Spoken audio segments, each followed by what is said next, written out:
Welcome, everybody, into a new edition of Warm Weather Fans, the Sun Belt podcast. My name is Brian Stone, joined this week by Zeke Palermo.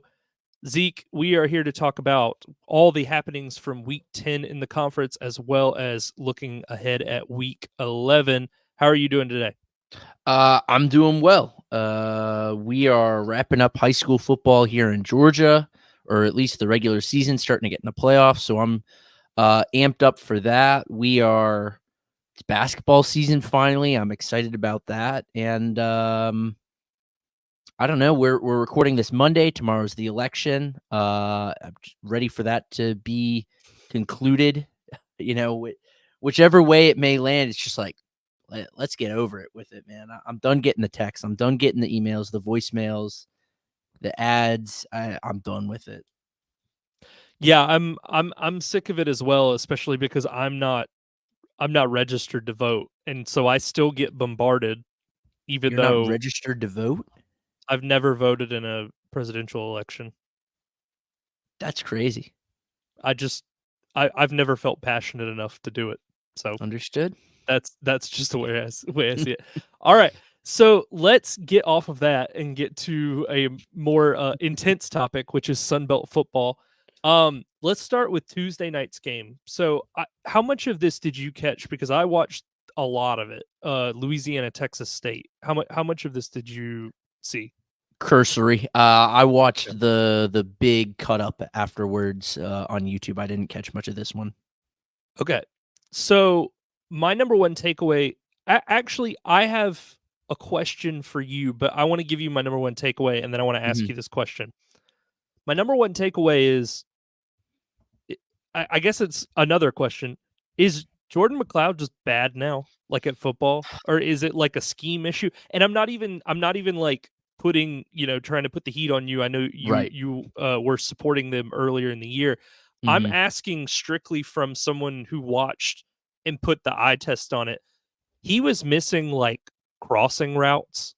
I mean, it was like very normal type throws. He just seemed off like all night. And Louisiana did a good job keeping him kind of off balance.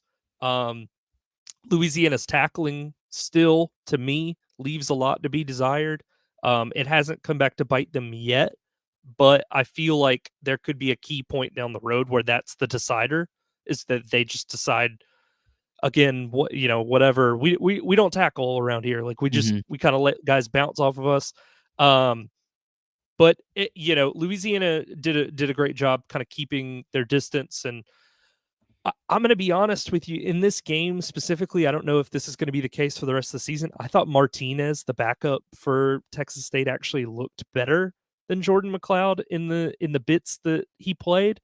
McLeod just seemed like off balance like the whole time. The question that I had for you that I want to start to pose is, should we maybe start having the same type of talk about GJ Kinney and his late season performances as we do about Clay Helton, or have been about the last couple of years? Because think about these last two seasons. They start really hot. Offense looks great. Everything's humming. You get a little bit of a bump in the road, and then it just feels like late in the season, the wheels just kind of fall off. And, last year they had obviously the loss to Arkansas State, which was huge. But this year, it's just been kind of one thing after another. And it feels like the Sam Houston game exposed them a little bit. And now, ODU picked them apart. Louisiana beats them in this game. And now it just kind of feels like, I don't know, like, should we start having that conversation? Yeah. So to the first part about Jordan McLeod, I think a lot of this has to go back to Curt Cignetti, because I mean one of the stories of the year is just how well his Indiana team has performed. No doubt. And he has just been all talk and has done nothing but back it up. And you look at the numbers and the play from Curtis Rourke, his quarterback there, it's the level of stuff that we came to expect from Jordan McLeod. So I'm not going to say that like Jordan McLeod is a system quarterback or that he's struggling because he is outside of the Cignetti system. But with that said, I think that, that's just an offense that amplifies guys. And so I don't want to say that Jordan McLeod is washed. I still think he's, from a pure talent perspective, which again doesn't mean much if you're not performing on it, but from a raw pure talent perspective is one of, if not the best quarterbacks in the conference.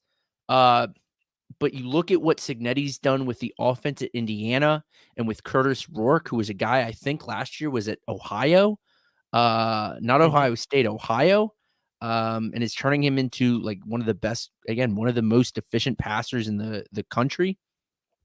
It comes to Cignetti. As to the GJ Kinney conversation, the first episode of the year that I missed, when Texas State lost their first game of the year, or no, they played the FCS team real close. Who was that? I'm looking at their schedule now. I think it was Lamar. I really do think it was Lamar, or after the Arizona State game. When I wrote in my notes to you, I wrote, either never again or you're a Georgia Southern type soft. I don't think it's unreasonable to start having those questions that we have about Georgia Southern and about Chad Lunsford about these teams crumbling, because Texas State's issue all year has been defense, and that defense is, if anything, has performed better from a statistical perspective in recent weeks than it started. But Mhm. again, like against Louisiana, they looked tired. They looked unable to get a stop at times, unable to stop the run. I don't think you're too far off base and drawing that comparison from Lunsford to Kinney. Do I think it's time to hit the panic button on GJ Kinney? No, because you consider where this team was 2 years ago when he took over with Jake Spavital, the disarray that program was in. And at the very least, they're winning games. They're winning conference games now, which, is worth something. This could be a Bowden at ULM situation where Kinney isn't here for long. He gets 3 or 4 years tops, but he is the one to pull it out of the dredges, and then whoever comes in next is able to kind of take them to that next level. I guess I guess the question, and this can be rhetorical, we don't actually have to answer Mhm. this, is did we put too much expectation wise on them too early? I Like you did. said, no, I just mean Mhm. me too. Like Sure. I didn't have them going 12-0, but I was like, hey, best offense in the Sun Belt. Defense is a question, but Mhm. in theory, with Jordan McLeod replacing TJ Finley, this should be an improved team from 2023, and that really hasn't bore out. And it makes me wonder. It makes me wonder if McLeod or Finley or whoever, there's just something about this system that Kenny runs that makes it really, really difficult on his quarterbacks. Because think back to last year with Finley and the struggles that he had, and he was benched, he wasn't benched, he was, Mhm. he was hurt, quote unquote Right. hurt, and but no one ever really knew what the deal was. I I don't know. I just think like I maybe mean, this it's system certainly just tough. asks too much of the quarterback, I guess. It certainly asks too much. I mean, how many times this year has Jordan McLeod thrown for over 30 passes? This is Yeah. a quarterback intensive offense, and he's not asked to run a lot. But the offensive line isn't great.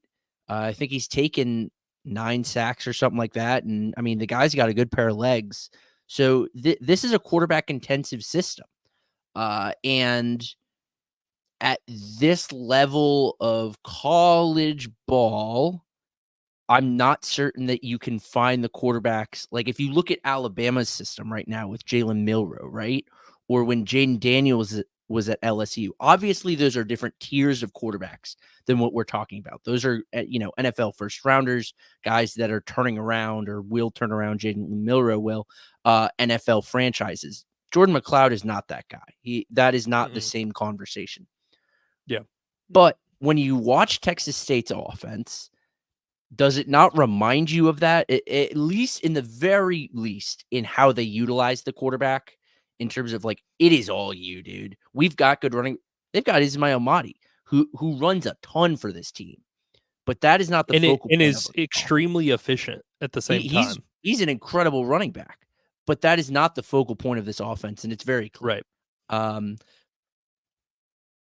so yeah, I think I again I don't think you're off base in saying that this is a tough system for quarterbacks that may not be feasible to play unless you have the best available to you.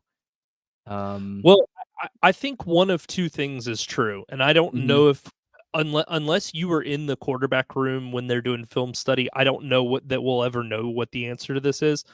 Either this system is too intensive on the quarterback and asks too much out of one player, one mhm, position, and because even go back to JMU last year when with McLeod, they had contributors all over the place.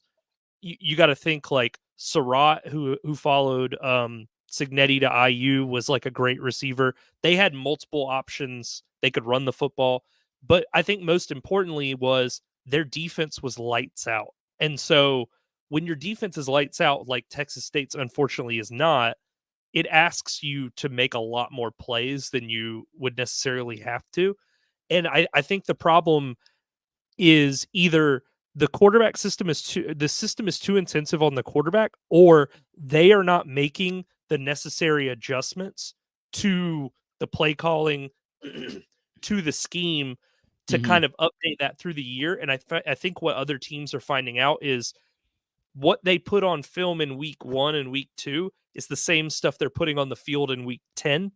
And so it becomes, and I, there are other teams that have this problem as well, where it's not a consistent, like, we're adding to the offense or making adjustments, or we changed this route or whatever, so that we have like tendency breakers. I don't know, it just feels like something is off with how Kenny's 2 seasons at Texas State have been. And I'm not knocking them because I look at where they came from and where they are now, but it mhm, feels like their ceiling should be higher than what they've shown. And so that's more kind of what I'm making a point about, is like, they, with the talent they've had, it feels like they should be able to accomplish more than they have been. And so, yeah, I just I don't know. I'm not really sure what to expect. Um, again, McLeod had 18 pass attempts and didn't crack 100 yards passing. mhm, That's kind of my point. Martinez, 11 for 14, 113. I know he threw an interception, but that was kind of just like a desperation, like, we need a play to get right, made, because they Louisiana really had cracked down on Joey Hobart, who is primarily their number one receiving option. He only had 3 catches for 14 yards. Cole Wilson was the main beneficiary of the passing game.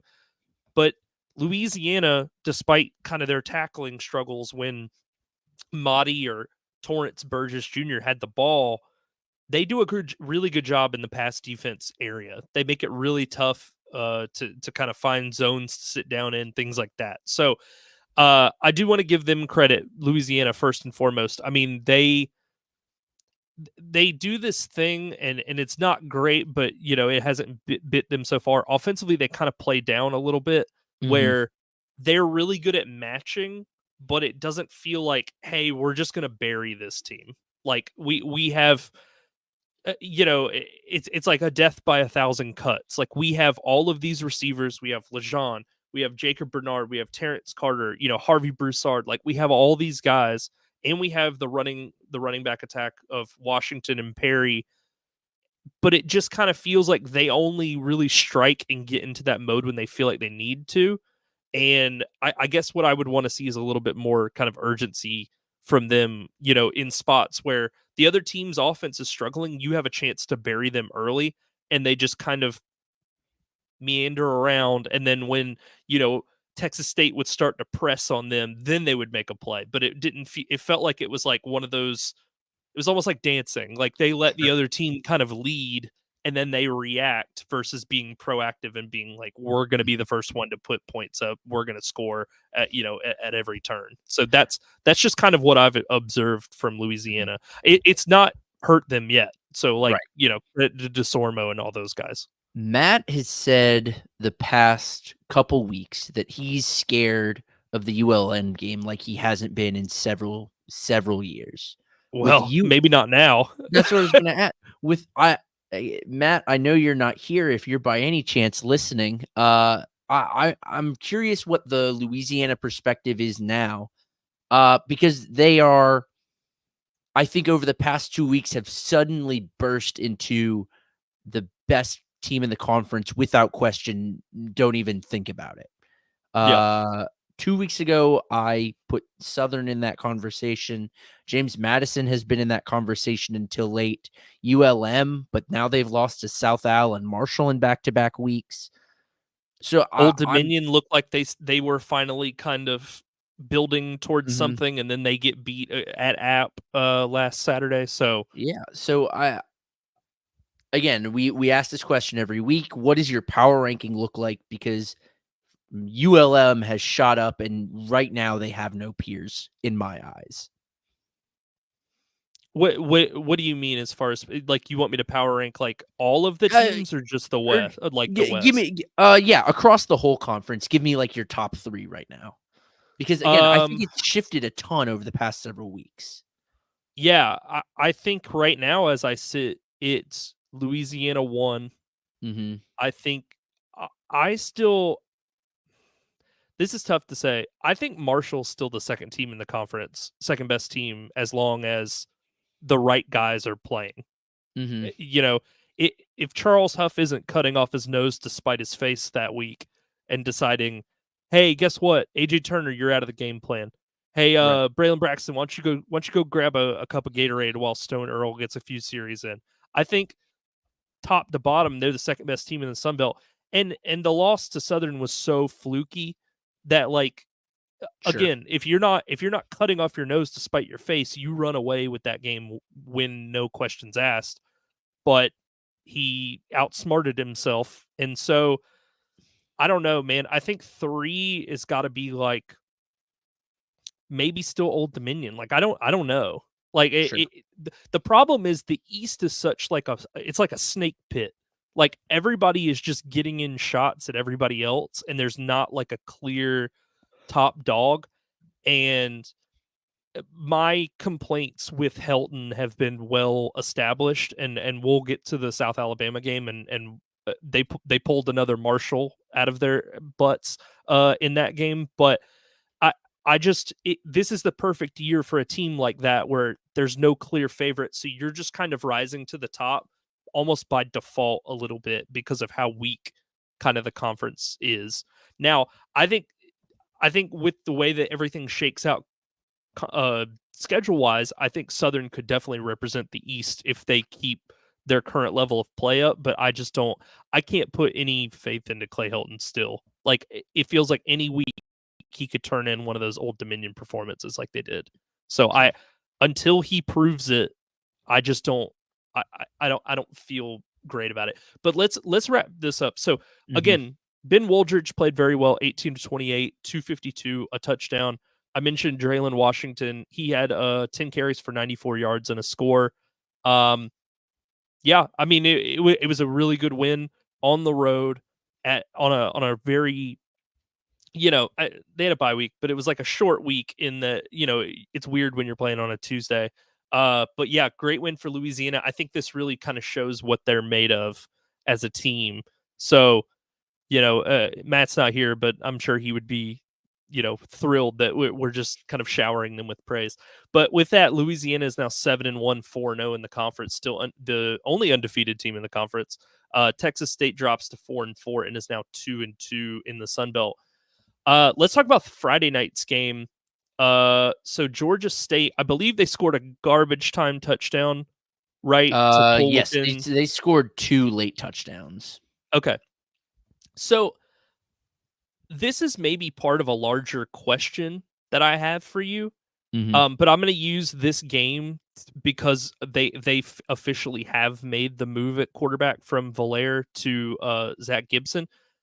Is this the year of the backup quarterback in the Sun Belt? Because let's think about it. Coastal seems to be better when Noah Kim is in the game. Now, Mhm. again, you want to talk about cutting off your nose to spite your face. Tim Beck decided Ethan Vasco got the start, and you see, kind of what happened there.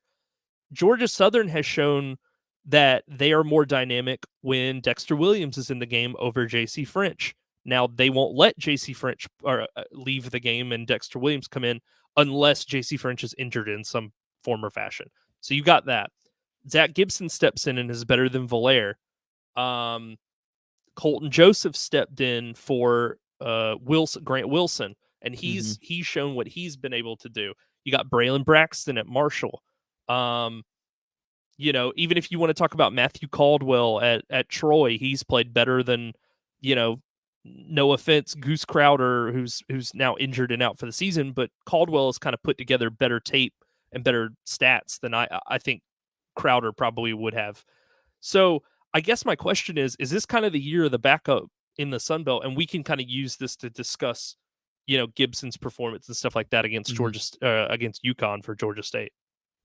So I think from a Georgia State perspective, uh, well, I'll address your question about the conference wide. Yes, but I don't think that is abnormal for college football, and you may have a differing take on this, but I think college, unlike the pros, there are far less like locked, unless you are that Jalen Milrow, unless you are, I mean, shoot, even if you're Carson Beck throwing 3 touchdowns or 3 interceptions a game, like unless you are the guy in college, it's a lot Yep. more fluid. So while I agree that is, or I see the same trend, I don't necessarily think that it's like the story. More so, that's just kind of what's happening.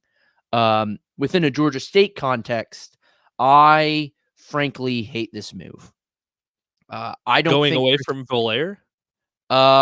Yes, I'm not a huge fan of it, and I'll tell you why. I disagree with you on the take that Gibson is playing well beyond what Valaire was doing. I think the only material difference is that, or I suppose the only material argument against Valaire was that he was not winning games. He was consistently passing for over 230 yards. He was consistently keeping them close enough to win, to compete. This is not a Georgia State team that was going to go to a bowl game. This is not a Georgia State team Right. that was ever going to compete for the Sun Belt this year. And going to Zach Gibson is to subscribe to a greater philosophy that I do not subscribe to, and that is making a change for the sake of the change. Zach Gibson is a senior. He's not Mhm. playing for Georgia State next year. There are guys on this roster, guys that are getting snaps. Kyle Lau being really the number one. He's a guy that I think will be Georgia State's quarterback when they start to recompete for bowl games. When they start to be in that conversation again, it'll be Kyle Lau. It won't be Zach Gibson. And you're still losing games with Zach Gibson. All you're doing is mucking up the offense. It's a decision that I don't agree with. I don't think it's a bad decision, but I don't think it's the right one. It doesn't make a ton of sense to me. This game, the score closer than the actual game was.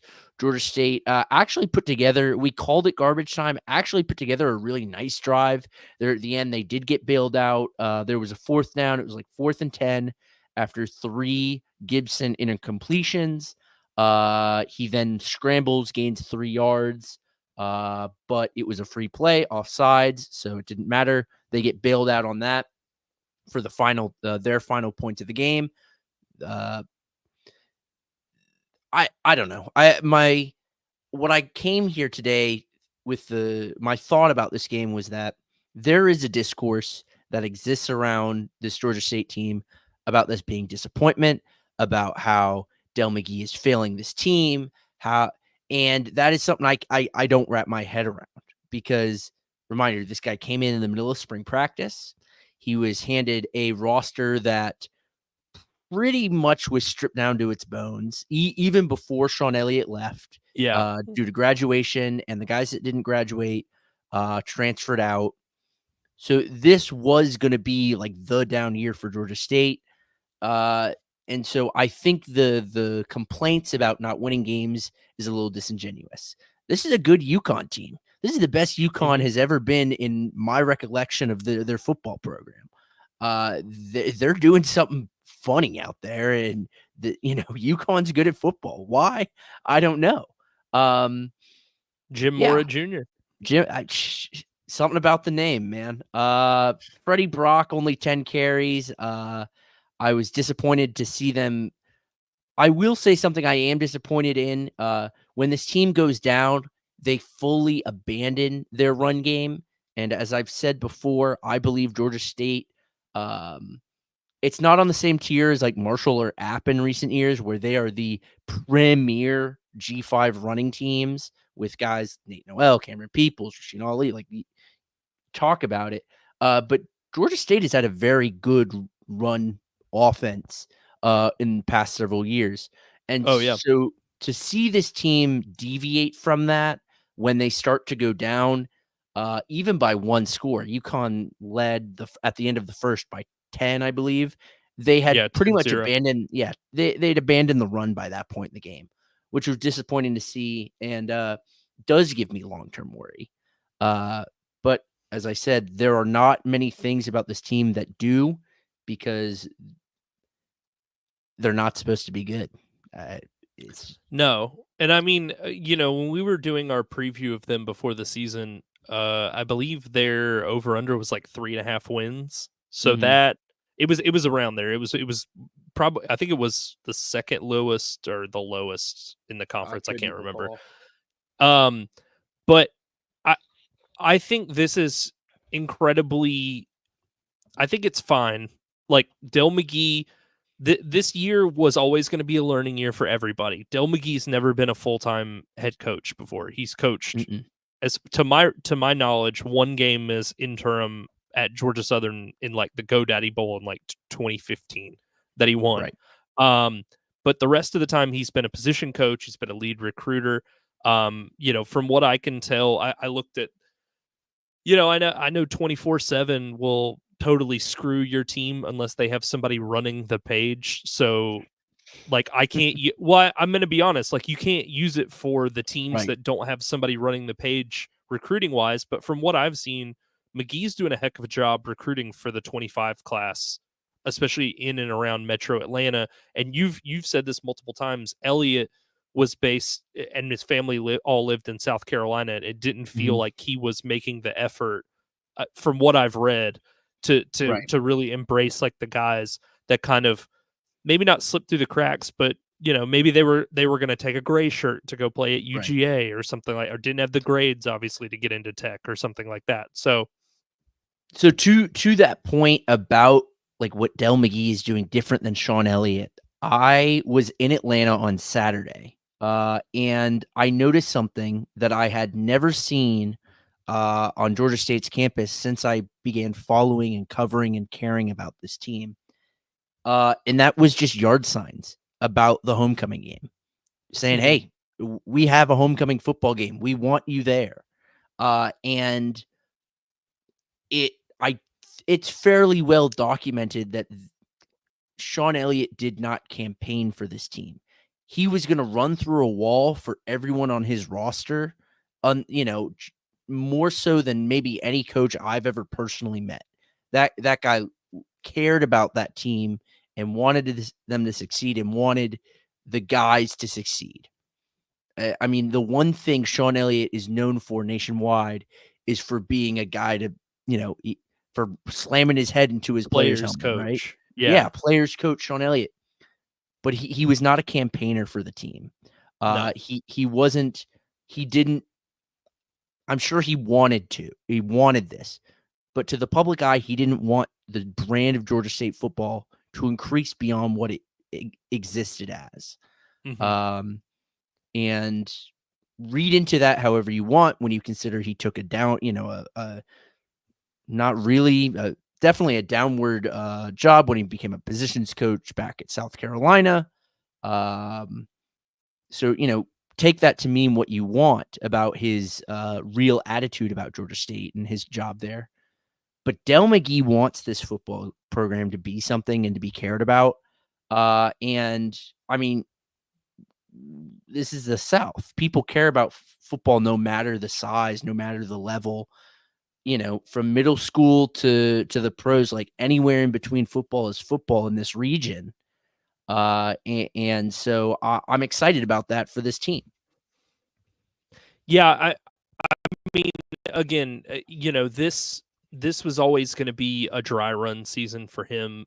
Coming in being a first time head coach. So, really, I'm not involved with Georgia State's football program, so I can't say this, but there really should be just zero expectations. Like it should be, if we find a quarterback that we might think could play for us for the next couple seasons, great.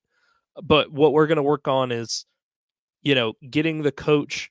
Coaches kind of need reps too, like learning when to call timeout, situational things, when to kick a field goal, when to go for it, things like that. So I think this is a really good opportunity for him to do that while this roster is kind of bare bones, stripped down to studs. And, and he is going to get an opportunity to really put an imprint on this team with his recruiting acumen. And does he want them to be a run heavy scheme? Does he want to be able to throw the ball 50 times a game? Like, we don't really know. He's kind of working around the personnel he has now, but it'll be interesting to see maybe in 2-3 years, what is a quote unquote finished product of this team look like? What is the thought process? Like, we use ULM as an example. We know Bryant Vincent, what he wants to do. He wants to line up, run the football, play defense. Like, it's a very simple thing, but McGee has been around so many different types of teams, especially at UGA. They transition from pro style, we line up in the I formation, to Todd Monken comes in and is there more of like a spread, throw it all over the yard type team. So it'll be interesting to see, because he hasn't really had an identity as a position coach. But good for Georgia State being able to stick around in this game, like you said. So what year? We'll wrap up because we're 2 games in and we've gone for 30 minutes. But what year is Kyle Lau? Like, what is he, a freshman? Like, what's his? He's an underclassman. I believe he's a fresh. I believe he may be a true freshman. But at the very least, he is an underclassman. Okay. So I think what's most important, I think it's, and I said this last year about JC French at Southern, when your season is just totally in the toilet, you need to take all of the veteran guys that aren't going to be a part of this team that you're building for 2 years from now. You need to say, hey guys, appreciate what you've done. If you can give us practice reps on the scout team, that's great. You guys need to sit down while we kind of mentor our guy of the future, get him some in-game experience while there's nothing on the line. And so, yeah, here's the thing. I didn't mind them in theory putting Gibson out there, because at some point, like, you just don't want the players to kind of quit on the team. Right. Because frankly, Valera was throwing a ton of picks, like a ton of really ugly ones too. But I didn't realize that they had kind of a guy waiting in the wings that they could put in and be like, let's just get him some game reps and see what we got and see if we need to go recruit heavier at quarterback or not. And maybe they're seeing some of that in practice, but maybe not. We'll see. I don't know. All right. So UConn is now 6-3 this season. Georgia State drops to 2-6 with the loss. So let's get into Saturday's games. I'm taking them as they come here. App State beats Old Dominion 28-20. So I watched a little bit of this game. I was kind of flipping around. I think the way that this game turned out, obviously App did a great job of winning this football game, because they've had a lot of issues recently in just winning games flat out, period, end of story. This has been a really rough year for them, both on and off the field. But I think where what this comes down to is, frankly, I don't think Colton Joseph has the weapons around him. Like, and we've talked about this. Like, Isaiah Page gave him 205 yards and a score. Great. Aaron Young, 110 yards rushing, A+.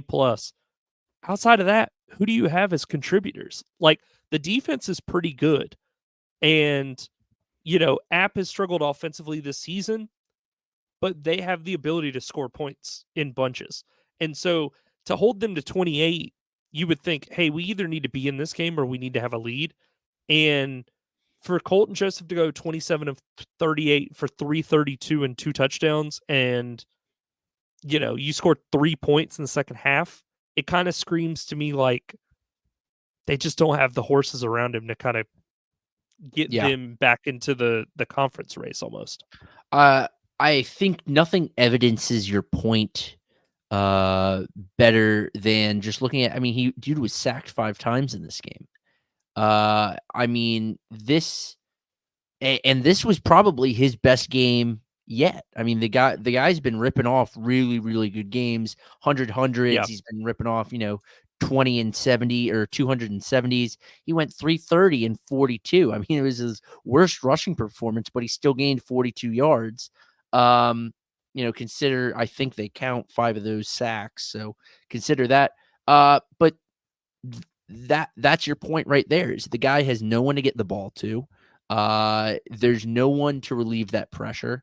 And as has been Old Dominion's thing the past several weeks, they've relied on Colton Joseph. Now that teams have some semblance of tape, they have some semblance of understanding about what his game is and what he does, that the guy is a freak quarterback. He's incredible in both aspects and does not really turn the ball over that much.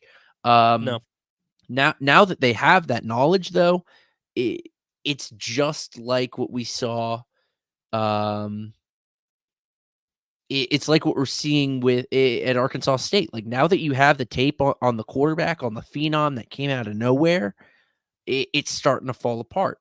Credit to App. They won this game. A little disappointed they couldn't score more. I felt like they didn't have too many really exceptional drives, but they did enough to win. Yeah, I like it just comes down to how long was the Colton Joseph magic going to last, and I think it depends on the matchups the rest of the way. But after this year, it's going to be what we're seeing at Arkansas State, where the magic wears off. Well, I think App realized the way to kind of not neutralize him, because he is a good passer as well, but the way to kind of take it a little bit away is just to make sure he stays in the pocket. Like, if he breaks contain, then yeah, you're in trouble, because he definitely can run. He's a good passer when he gets outside the pocket. He throws well on the run. I think I might have a nuclear hot take for you, and I don't know if you're Okay. going to agree with this or not. Is Colton Joseph the best quarterback in the conference? Yes, he's the best performing quarterback.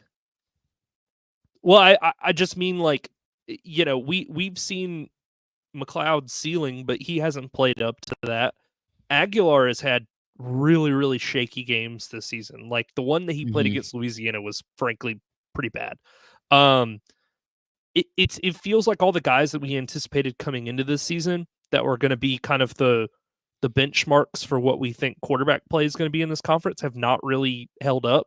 And it feels like the young guys, the Braylon Braxtons, the Colton Josephs of the world, have kind of stepped up and kind of taken that mantle. So until I see otherwise, the numbers look great. I think Colton Joseph's kind of the best quarterback in the conference. He just doesn't have any of the pieces around him that some of the other better teams do, is frankly what it is. I would challenge you. I don't even know if he's the best freshman quarterback. Gio Lopez, I think has a arm in this conversation. And He's while not a he's not, freshman, though, is he? isn't I thought he he? was a sophomore. He played last season somewhat. I don't know if he played less games and was able to keep a red shirt, but he played some last season in relief of I can't think of that quarterback's name from last year with South Alabama. At the Carter Bradley, at the Carter very Bradley. least, Gio Lopez has a conversation at this table, though. As does Ben Woldridge, I think. I understand what you're saying about, like, Jordan McLeod, We thought Jalen Raynor was going to be really good this year. He's taken a step back. You know, Joe, you mentioned it. Joey Aguilar has been good. He leads the conference in passing yards, but it's not what we anticipated. Like, we kind of anticipated him to outshine everyone else by a considerable margin. Frankly, he probably only leads the conference in passing yards because he's been the starter all year and hasn't been pulled or hasn't been played in replacement. I don't necessarily subscribe, but I hear what you're saying. He's probably playing like the best quarterback if you look at the past 2-3 weeks. But I'm not buying it quite yet. Okay.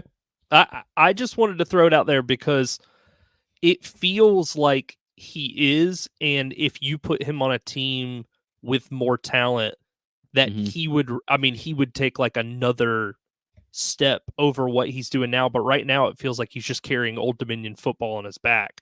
And frankly, for someone like him who, you know, has a limited amount of starts, like that's just a lot to ask, to be like, hey, guess what?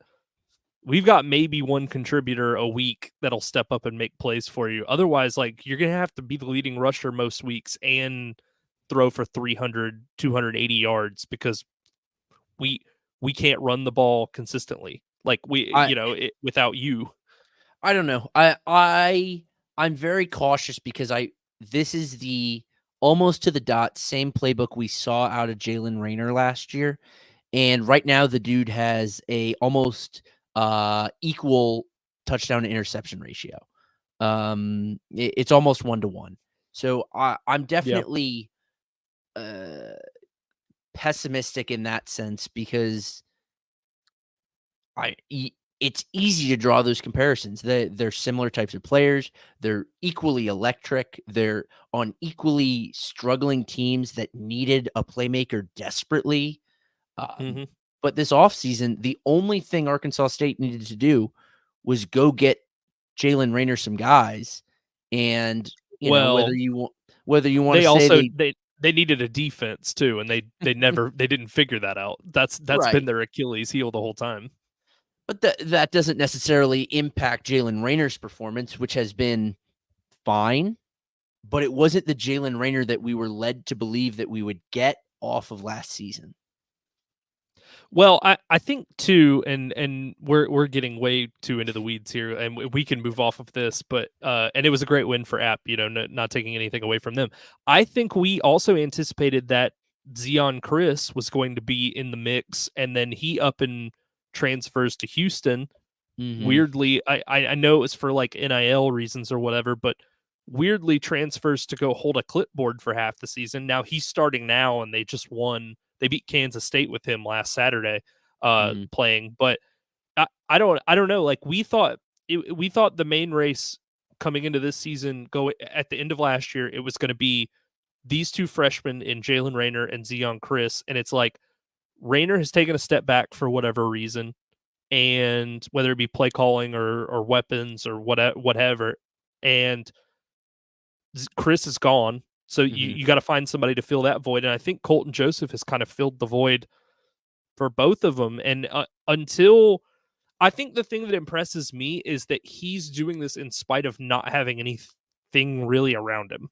Where Jalen Raynor, at least you could point to a couple of guys last year and go, well, that guy helped and this guy helped and, whatever. This is just like literally like, I promise I'm not making a 1-to-1, but this is LeBron on the 07 Cavs being like, go win us a game, bud. Like, we got nothing else, so we got to figure it out. All right. So App State, again, Aguilar threw 4 touchdowns. That was great. He seems to have gotten back on track in this one. Old Dominion's pass defense was giving a lot of teams pause in the last couple games, so they did a great job. Caden Robinson, 78 yards and a touchdown, led the team. Amani Marshall, they established the run finally with one particular rusher, 23 carries, 120. This was a good performance for App. They held, like I said, Old Dominion to 3 points in the second half, and anytime you can do that with a quarterback of Joseph's caliber, like, hats off to you guys. There's been a lot of questions, including from myself, about Scott Sloan's defense this year, because it's had periods and starts where it just hasn't flat been good. But anyway, App moves to 4-4 and 2-3 in the Sun Belt. Old Dominion drops to 4-5 and is now 3-2. We talked about UL Monroe kind of to start the show off a little bit. It feels like they're kind of running out of gas here. So Marshall defeats UL Monroe 28-23. UL Monroe, frankly, if you took Colton Joseph off of Old Dominion and dropped him onto UL Monroe, I think that they've got a hell of a football team. But I have real questions about their quarterback spot. Arminta, I think, has been the thing that's been holding them back. And he is super shaky throwing the football. Like, he multiple times tried to throw that game away when they were beating James Madison earlier this season. So it gave me a lot of pause, and it was more for me being like, hey, what they're doing is great. But they clearly have a ceiling on this team, because none of these guys can throw the ball efficiently, whether it be him, Booty, whoever they want to throw in the mix at quarterback. They just frankly aren't doing it consistently enough to scare other teams. And Hardy ran for 207 yards and a touchdown, and it didn't matter. Like, that's insane to me. Mm-hmm. That's unacceptable. That's not a winning formula. I imagine ULM will figure it out. Just much like Georgia State, like, keep the perspective of what we anticipated out of this team. And, but shoot, man, a loss to Marshall, I don't necessarily buy your take that Marshall's up in the top, even with Charles Huff, coaching at the best of his ability. I don't think they're that team. This is not too dissimilar from what Troy has had in recent years, where Troy had the run game and they had the defense, and they probably would have won more than they did. And mind you, they won a Sun Belt championship. They won a Sun Belt title. They would have probably won more if they had figured out the quarterback situation. So this is like the dwarf, or the dwarf star, the precursor to that problem, where you get an offense. I mean, Ahmad Harvey's been great this year. Not just this game. Yeah. He's been great this year. He's going to finish the year with over 200 carries. The guy's a legit running back for them. And the defense, 28 to Marshall's not spectacular, but this has been a very good defense.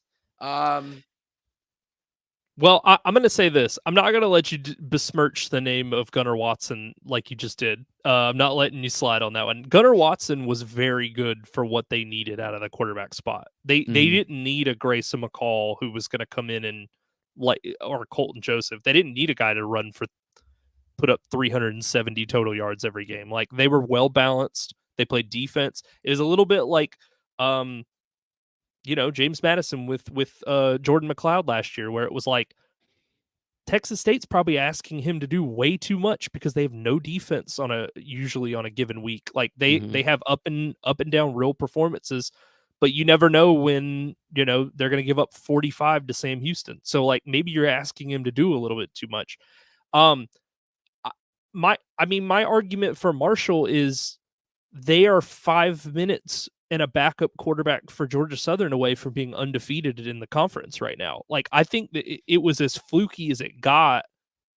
And again, Charles Huff made the incredibly stupid decision to take out the guy in that game that scored 17 of their 23 points and put in a guy who generated 2 field goals in like 3.5 quarters of action. So I'm just like, if he doesn't do that and Braylon Braxton plays a full 60 minutes, I don't think Georgia Southern even is able to come back. But they kept stalling out because they put the wrong guy in. And then like you said, Marshall scores 28 against ULM. They've had a good defense. I think what it is ULM is now having trouble, despite having a guy run for 200 yards, sustaining drives on offense. And I think it's leaving their defense kind of out to dry because they Mm-hmm. can't throw the football consistently. Armenta was 9 of 13. They threw 13 passes in this game. Like, again, Hardy had 25 carries, like you said. They don't have balance, and I think that's the problem. And their defense is getting tired because it's either Hardy carries the entire offense or they go like 3 and out. Because if they get into a 3rd and long, 9 times out of 10 they're not getting it, and so that's Mm-hmm. putting the defense back on the field, back on the field, back on the field. And you know, I don't really understand the usage with AJ Turner. One week it feels like, hey, we've got a bell cow at the running back spot, and then the next week it's like, this is a Houston game. Let him, we're only going to run the ball a handful of times overall, even though it's definitely Mm-hmm. working. So like, I truly can't tell what it is that Charles Huff wants to accomplish, but again, they're 5 minutes and a fluke comeback away, in my opinion, from being 4-0 right now in the conference. So Yeah. I have to default them. I think you hit the nail on the head with the 3rd down problem. That was the issue here. Obviously, when you're only throwing 13 times, like you're just not going to convert 3rd downs, 3rd and longs, or a They don't non throw unless they absolutely right. have to. That is not sustainable unless Gerard Parker has this weird fantasy of reinstituting the triple option. Does he You mean see Bryant Vincent? Did I say Gerard Parker? Yeah. Bryant The Vincent. field goal king, Gerard Yeah. Parker. Yeah. That's what they're looking like. Unless Bryant Vincent rather is looking at the success of Army and Navy this year. That's not sustainable. I wanted to bring up because you mentioned the third down conversions, and I wanted to check on that. ULM ranks 2nd worst in the conference on 3rd down, better Yeah. only than Southern Miss. The conference average hangs in about, I'm eyeballing this, I don't have the average, but I'm looking at all of them, 42% or so. They're sitting at 33, along with the likes of Southern Miss, piss poor offense. Coastal Yikes. Carolina can't find a quarterback. Georgia State, 2 wins on the year. So I think you hit the nail on the head there, and it's only going to get worse as we hit these final couple weeks. I'm kind of surprised with the limitations that ULM's had so far that teams aren't just sticking 9 guys in the box and being like, if you want Armenta to throw over our head, we'd love to see it, because he hasn't really done it this year. So like, it's kind of shocked me that they haven't just totally loaded up the line of scrimmage and been like, again, we're gonna put run a 4-3. We're gonna drop a box safety down, and if Hardy runs past all 9 of our guys, then we'll live with that. But otherwise, if we're a decent tackling team, like, let's see Armenta throw it over our head. So it's really going to be an interesting kind of style clash when ULM does play Louisiana at the end of the season, because ULM is very good at running the football, obviously, with Hardy, and Louisiana is reticent. I'm going to put this nicely, reticent to tackle guys in the open field. But they do a good job of shutting down the pass, but that's not ULM's game. So that's going to be a real interesting kind of push-pull, when we get to the end of the season. Obviously, kind of the implications for who's going to represent the West are out the window at this point. ULM's kind of, they kind of cashed their chips in early in the season, and now it's kind of coming back to bite them. But Braylon Braxton was efficient once again, 10 of 19, 166 and a touchdown. No turnovers as a team. Like, this is how you beat ULM. You cut off the amount of opportunities they get. You force them into 3rd and long, if you can, and Armenta's not going to beat you with his arm. So that's just kind of been the story as of late with Old Dominion and Marshall at this stage. So Marshall improves to 5-3 this season and is now 3-1 in the conference. ULM is now 5-3 and 3-2 in the Sun Belt. Looking ahead here, so Troy has a huge 2nd quarter bump and outscores Coastal Carolina 21-0 They go up 28-7 at half, and that was kind of the game. Like Ethan Mhm. Vasco, for some reason, I kept looking up. It was Noah Kim hurt. Like, what was the deal? I thought he played fairly well against Louisiana, and I felt like the defense was the reason they lost that game. I did not feel like, hey, you need to yank this guy and get Vasco back in based on what we've seen from Vasco. They didn't play well, dude. I looked at it at halftime. I believe Coastal had like 88 yards of total offense at the half in this game. Like it was Mhm. essentially over by halftime. So all of the compiling stats that they've got, I felt like were in garbage time, and it it's interesting. Again, Troy may have really found something with Caldwell. Um, he's gotten better and better and better. Early in the season, this offense was not good. I watched the Memphis game. That was ugly. And I knew Memphis was a better team than them, but they've had some really, really ugly performances. It seems like they might be kind of figuring some things out.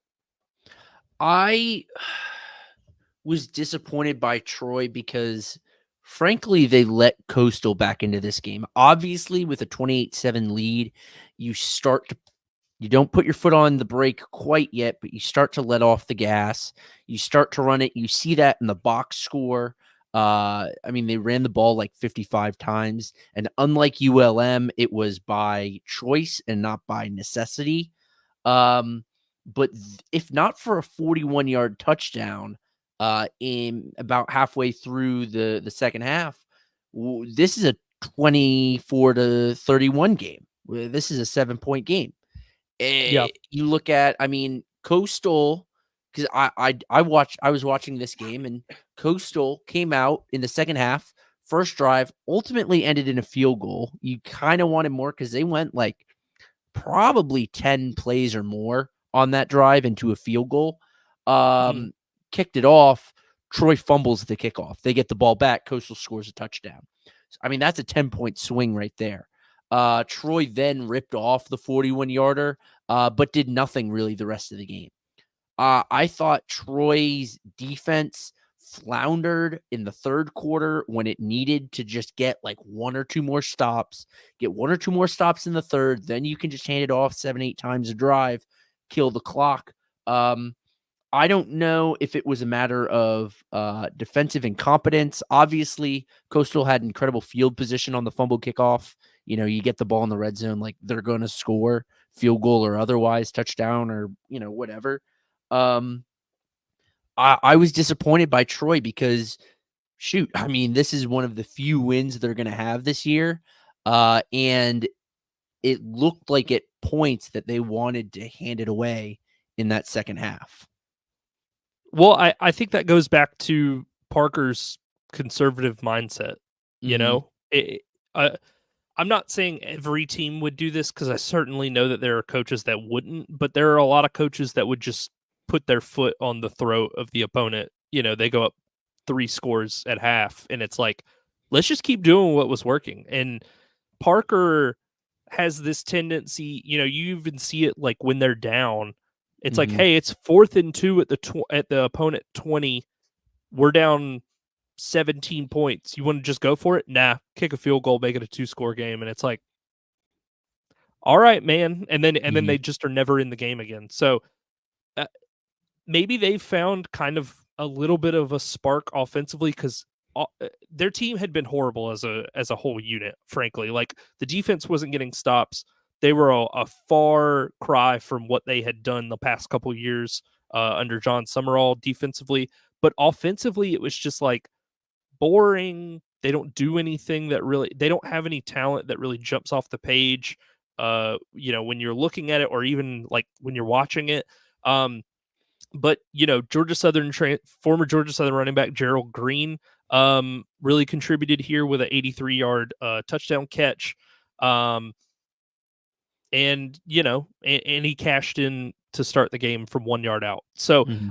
I think maybe they are finding a little bit of a rhythm, but we'll see because they're going to go into a bye after this week, and so is Georgia Southern, and then there's a matchup probably going to be at night in 2 weeks, where they come to Statesboro, and Georgia Southern typically plays better at home, so we'll see where Troy. Well, that'll be a good barometer for where Troy's Mhm. kind of at this point in the season. But I don't know. Like even his kind of drive to drive decisions leave a lot to be desired for Gerard Parker for me. I don't know about I don't know how you kind of stand on being aggressive versus conservative in those spots, but I just am like, you know. He definitely has like an NFL mindset in that regard, as opposed to a college one.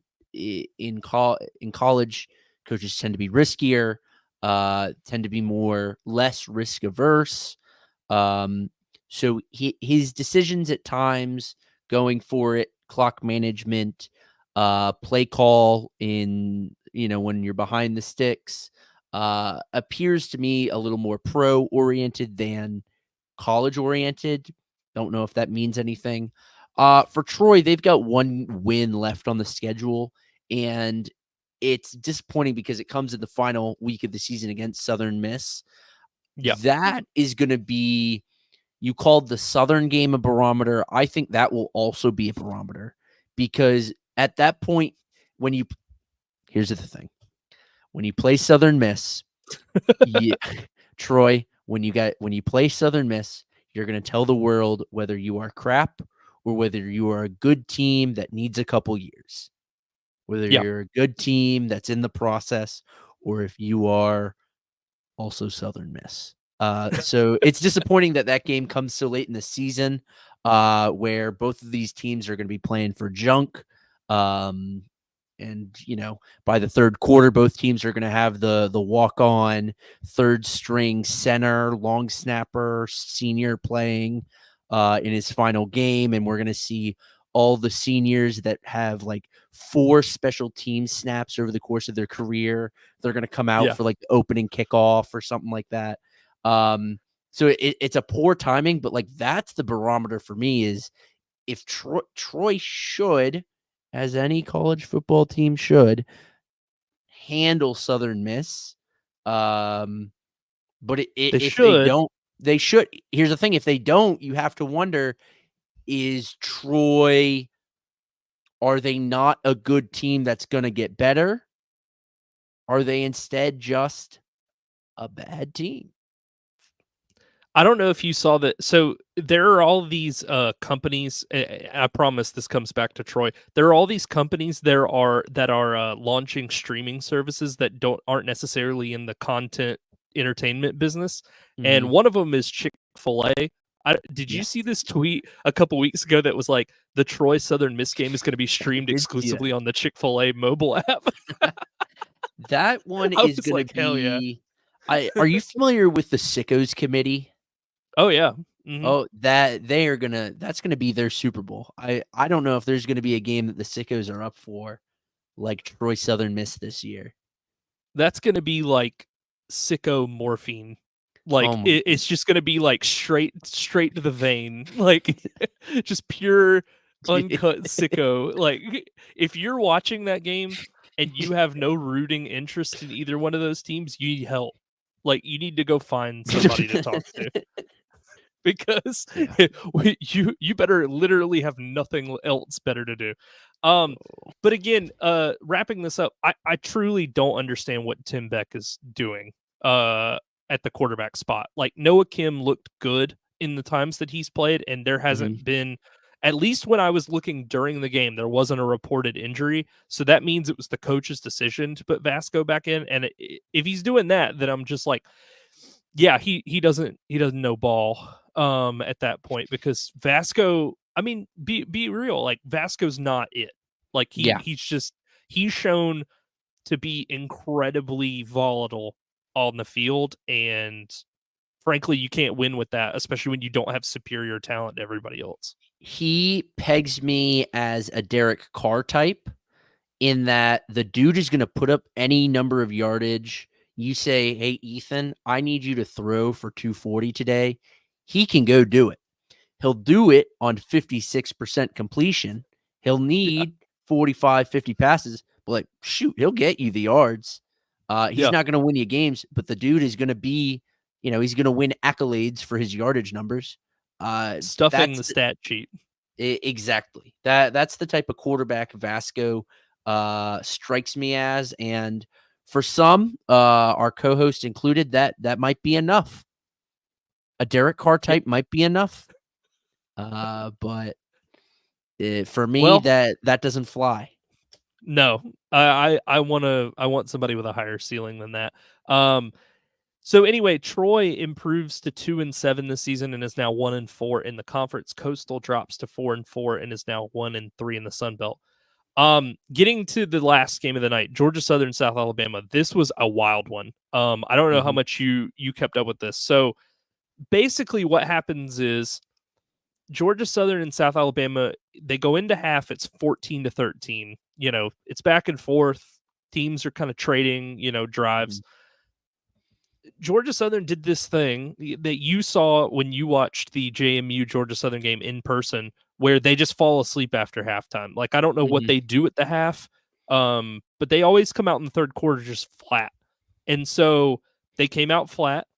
South Alabama outscores them 17-0, and I just rolled my eyes and I'm like, all right, here we go. Like, this is just a continuation from the ODU game a week ago. They're just going to pack it in. And then Georgia Southern outscores South Alabama 20-0 in the fourth quarter.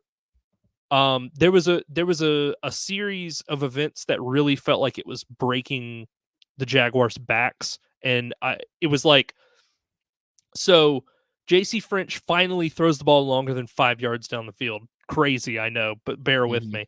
He throws he hits Josh Dallas for a long touchdown. So it really cut into South Alabama's lead.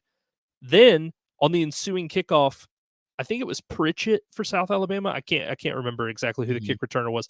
Fumbles the ensuing kickoff. Then Georgia Southern recovers it, goes down, scores again, and then it was just like kind of the floodgates open. But what I will say is, and this goes back to my point, Dexter Williams was actually the one that threw the game-winning touchdown to was it Dalen Cobb? Yeah, Dalen Cobb catches the game-winning, what ultimately was the game-winning touchdown with 8:14 to go, because JC French tried a quarterback sneak and apparently someone jammed their like thumb into his eye. And so he had to come out of the game, and people said later that he just had like a huge black eye from being down in the pile. I don't know. I didn't see it because he literally disappeared into the pile and then he came back out and was just like doing this and ran off and didn't come back. But yeah, the offense hums when Dexter Williams is in the game. I'm sorry. Like, you're not in the Georgia State vein of like, we just need to get this young guy reps. Like, you are in the driver's seat. Like, you need to put the best players on the field. Like, I'm sorry, this spoon feeding JC French the offense and like letting him throw just check down after check down and play really, really conservative. It's not making the best use of this team's ability.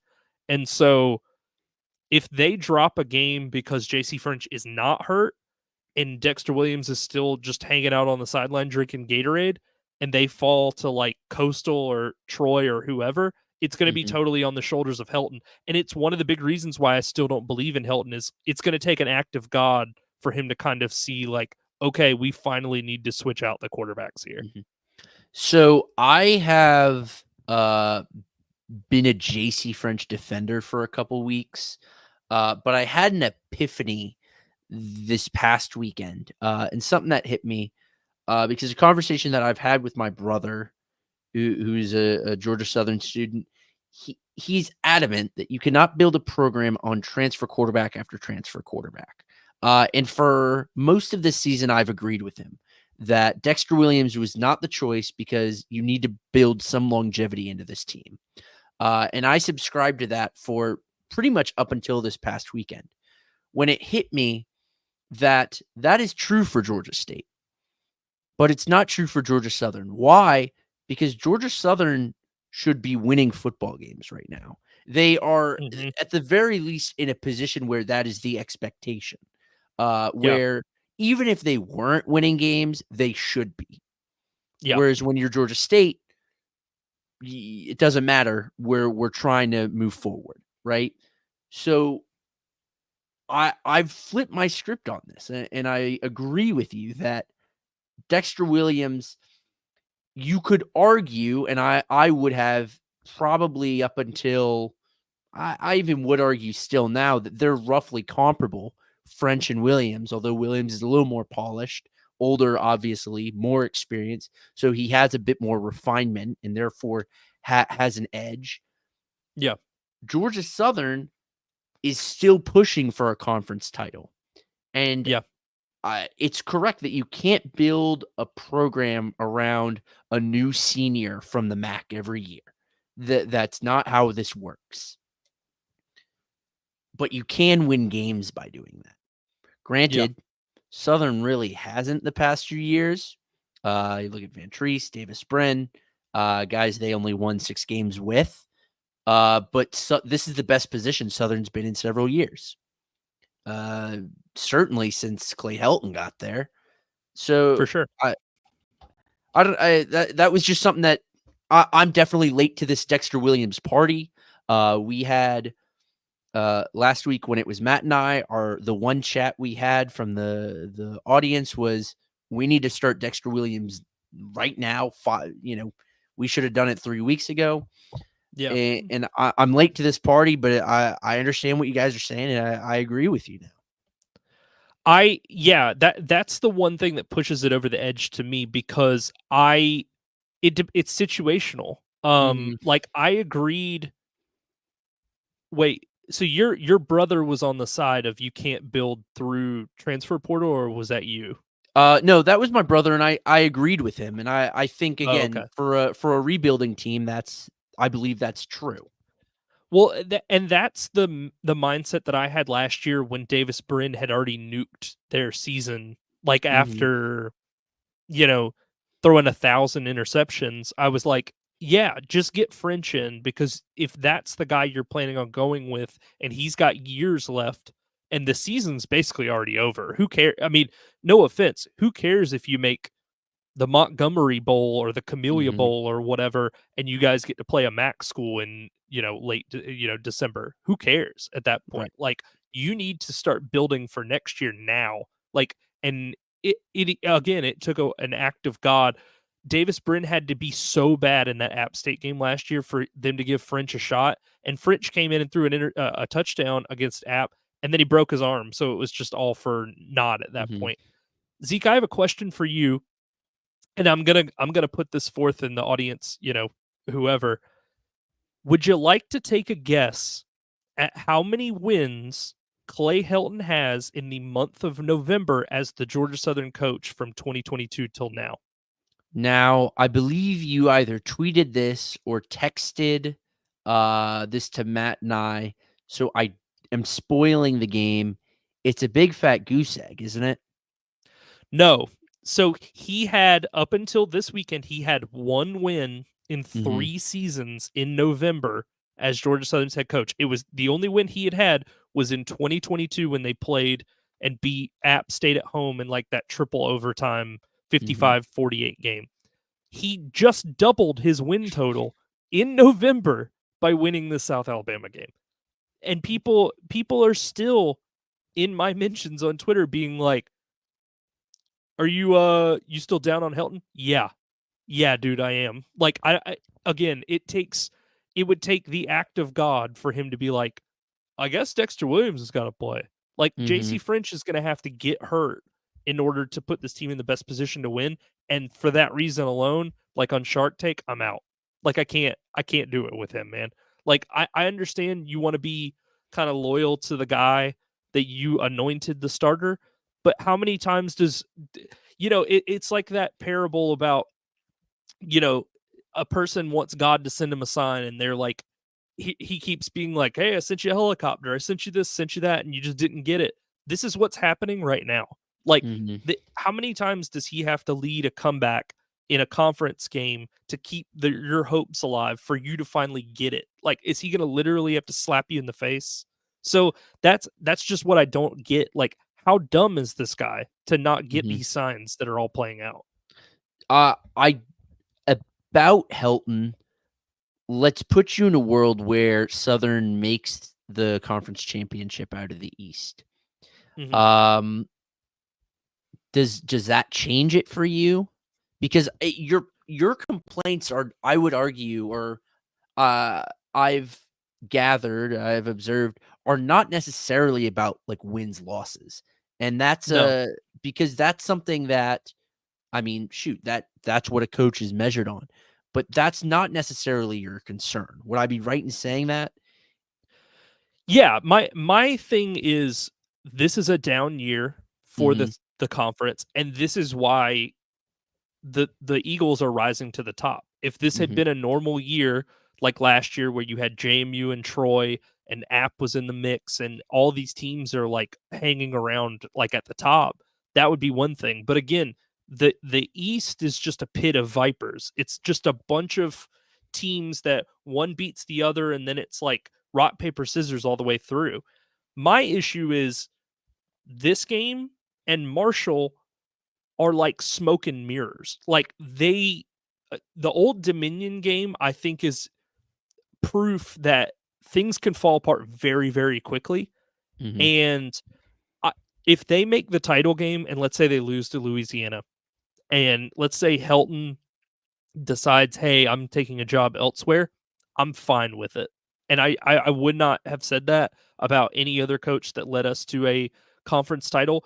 But if you don't look at the context of the whole situation, you will look at it and go, well, why are you cool with him leaving? And I'm like, I did you not watch the games? Do you Right. not watch the season unfold? Like, look at how many crazy things that all have to happen. You have to have a 21.5-minute comeback against Marshall to put you in the lead. You drop a game against Old Dominion, you were literally in that game for no minutes and no seconds. The game was over basically with on the first snap. You Mm-hmm. beat JMU, who is inconsistent. Again, all of these dominoes have to fall perfectly into place. And I still think at the end of the day, he's going to find a way to blow it. So that's my complaint. And now Jared Binko, the AD, is gone, who hired Helton, and they Mm-hmm. promoted their assistant AD. And I would hope that this person is smart enough. His name's Chris Davis. I'm hoping this guy is smart enough to kind of see through the veil a little bit and be like, now wait a minute, like this isn't making 20-point comebacks every other weekend is not Mm-hmm. sustainable. We can't make a living off of that. So I would hope that that person can see like, hey, it's great that we've got here, but you have to have the context of how we got here. You can't just blindly be like, it's one thing if they're Troy and they're just blowing everybody off the field and we have no concerns. If we had John Summerall last year, you don't hear a peep from me on this. But you have to watch how it happens and take that into account. Major Applewhite threw them out of this game, like the head Mm-hmm. coach for South Alabama. They were moving the ball so well in the third quarter. They were just kind of moving the ball down the field, intermediate passes, short passes. They'd throw an occasional deep shot. And then when they got into trouble, it was like Gio Lopez needs to scramble for a first down or we need to throw a 60-yard bomb. And it's like, you aren't going to run into a coach that does that for you every single week. So that's sort of been my complaint is all of these coaches are like short circuiting mentally and you can't just bank on that every single week. Like, I'm Mm-hmm. sorry. Like it's just, again, you got to take advanced stats and context and situation into account. You can't just blindly be like, well, they won, so no complaints here. It's like, I guess I don't feel that way. I can't. Like I can't do it. Mm-hmm. So again, 2 wins in the month of November in 3 seasons. They were winless in November last year. They lost already in to Old Dominion. I guess that didn't count toward November, but it was like the end of October. And then 1-3 in November in 2022. And I understand that he was rebuilding a team from scratch, but again, you can't just not win every year late in the season and Mm-hmm. expect like I need to be employed. It's like that's not how it Right. works. So anyway, Georgia Southern moves to 6-3 with the win, 4-1 in the Sun Belt. South Alabama is now 4-5 and is 3-2 in the conference. So let's get to week 11 here. We've got picks to make. I am in the process of getting this pulled up. I do love every time I go to ESPN, it resets my page, so I have to pull it back up for the next week. Thursday, the night that people will be hearing the audio version of this, we've got App State traveling to Coastal. Coastal is a 1-point home favorite. Does that seem right? No. Over under 62.5. If Ethan Vasco starts this game, as I imagine he will, I will take App State +1 on the road all day and twice on Sunday. Mm-hmm. I like that as well. I also really like the under here. I don't know where the 62 points are coming from. Again, especially if Vasco is starting, but even with Noah Kim, that feels rich. Give me App. I think they outclass Coastal by a fair margin, even on the road. Yeah, I think it would be a lot closer if Kim was to play, but I don't really understand the obsession with Ethan Vasco. Like I just Mm-hmm. I don't really get it.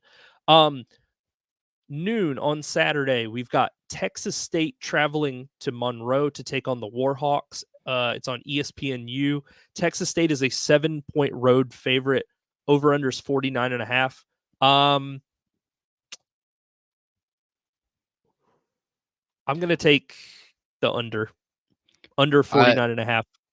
Yep. I like that as well. Two teams running out of gas, two teams that started out the year really hot. ULM surpassing expectations.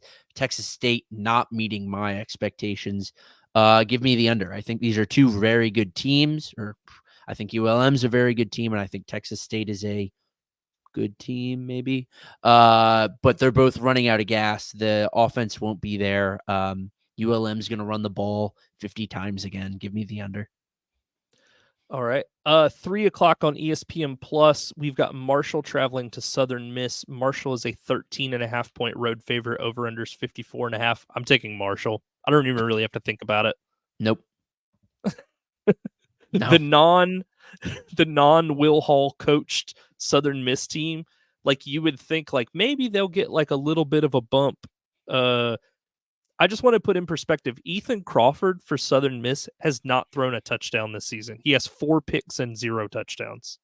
That should put into context how bad they are. And I think Marshall, again, all things considered, is the second best team in the conference. Until if Georgia Southern starts playing up to snuff with their right quarterback, like I'll believe in them. But this whole like we'll just mount a double-digit comeback every week. It's just not going to work.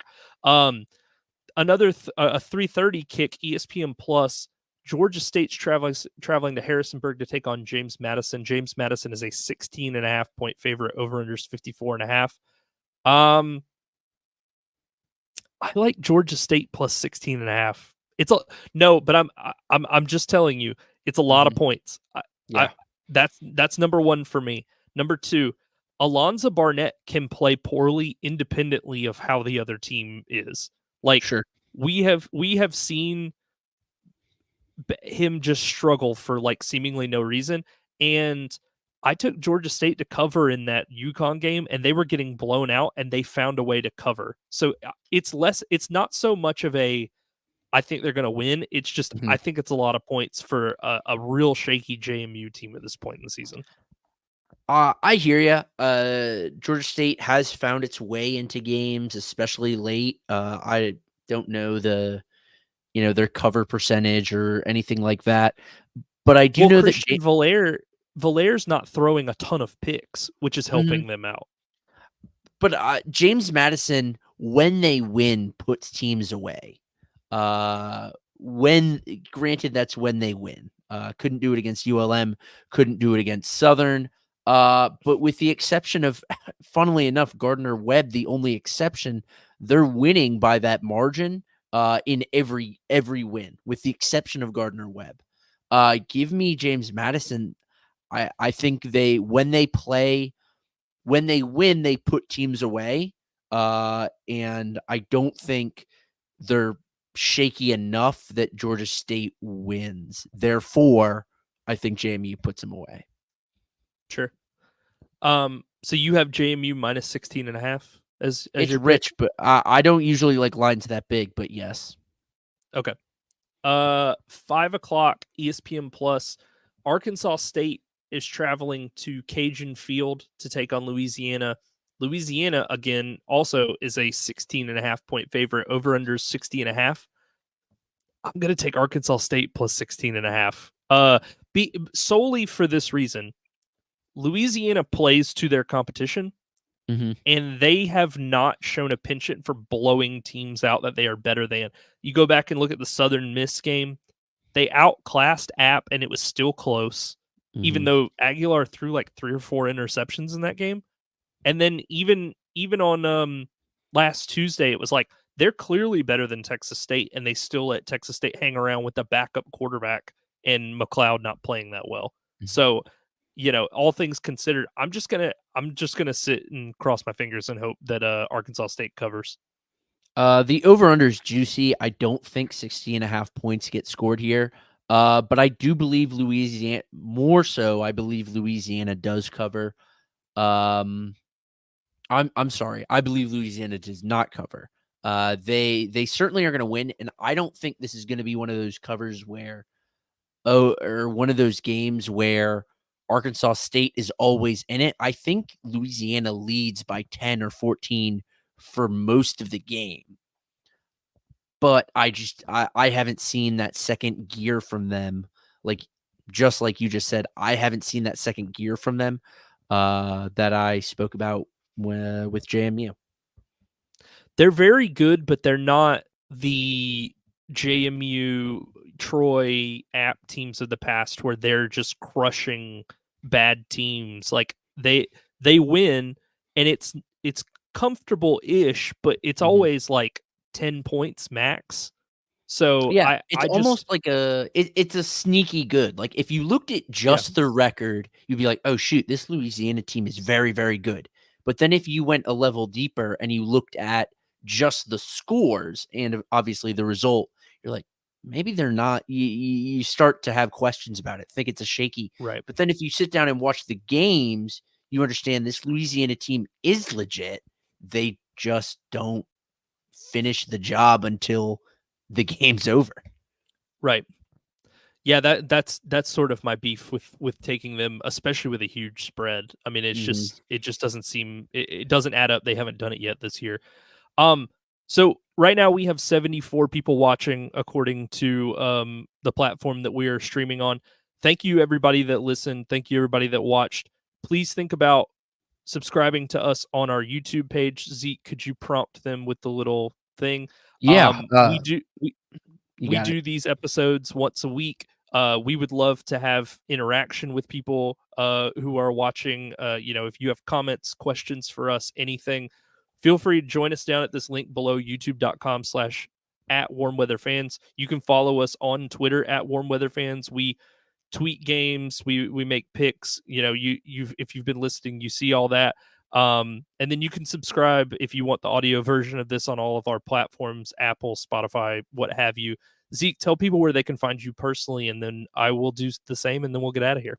Yeah, I'm on Twitter at Zeke Palermo. You can find me there. I'm getting verified. I pulled the trigger today. I decided I have to do it. Frankly, I'm doing it for work. I realized I wasn't getting the poll I need to for my job. Just trying to engage local audiences. It's hard to unless you're getting that engagement boost. But in other Twitter news, very exciting. This has actually been maybe the best news I've had all week. They approved me to do community notes. I've been trying for months to get approved to do community notes. Every time I see one, I rate it yes or no. Is it good? So now I am going to be, they're going to let me start writing them. And I am, this is unironically the best news I've received in like 2 weeks. That's dangerous that they're letting you do that. I shudder at the who are you going to be community noting is going to be crazy to me. Anyone Um, talking crap on Texas State,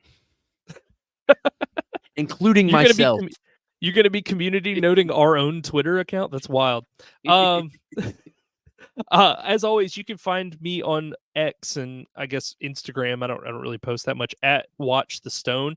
We will be back next week again, guys. Please subscribe to our channel. Comment, like all of that stuff. We would love to have a ton of interaction with the people that watch our stuff. This has been another episode of Warm Weather Fans.